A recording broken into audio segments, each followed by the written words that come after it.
Donc, comment est-ce que ça se passe à la suite du décès des parents ou du parent quand les enfants restent orphelins? Je voulais vous parler aujourd'hui du cas de ma famille, donc moi et mes deux autres sœurs. Comment est-ce que ça s'est passé? La grande sœur, qui avait 10 ans de plus que nous on venait par derrière, eh bien, elle prend conscience aussitôt que c'est elle qui devrait nous prendre en charge sur le côté amour qu'elle doit nous donner, le côté émotionnel. Je pense qu'elle est plus consciente de la situation que nous sommes en train de vivre. Elle se dit, bon, notre maman est décédée, j'ai deux petites sœurs, je pense qu'il faut que je prenne le rôle de grande sœur au sérieux. Donc c'est ainsi que dans mon cas, ma sœur aînée, quand elle était déjà partie de la maison, elle a continué à s'occuper de nous, à nous prodiguer ses conseils. Et entre-temps, elle s'est mariée. Et, elle m'a même donc proposé d'aller vivre avec elle. C'est ainsi qu'à l'âge de 17 ans, je suis allée la rejoindre dans son foyer. Son mari était compréhensif. Il savait que notre maman était décédée et que maintenant, c'est elle qui doit nous prendre. Ma soeur m'a prodigué beaucoup de conseils, tous les conseils qu'on peut donner à une jeune adolescente. Elle m'a dit, écoute, petite soeur, prépare bien ton avenir. Ici, tu es bien, tu es tranquille.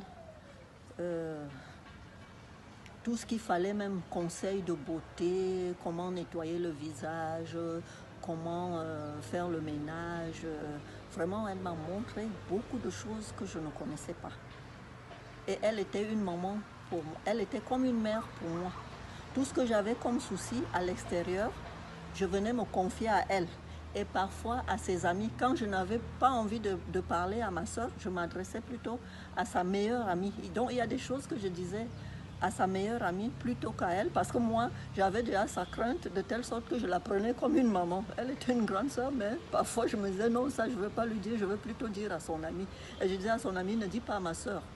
Donc, mes petits soucis bien personnels, j'en parlais même plus à ma soeur, je disais à son amie.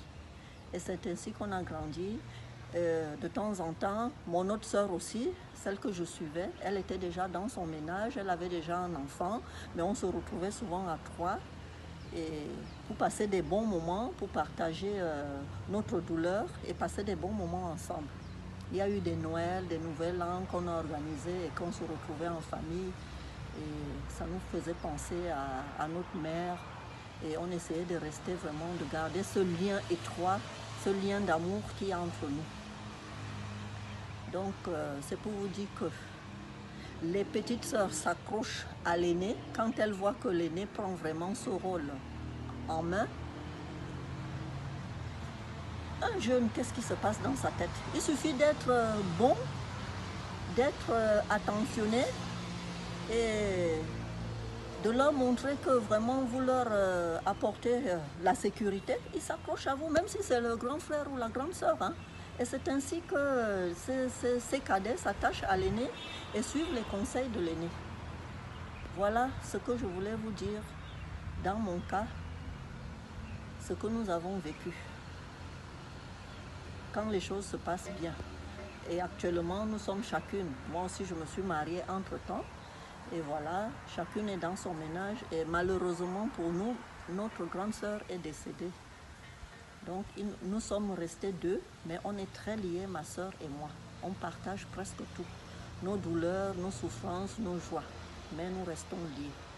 Voilà ce que je voulais vous dire pour aujourd'hui. Likez ma vidéo. Abonnez-vous et n'oubliez pas de me laisser un commentaire. Au revoir mes trésors et à bientôt.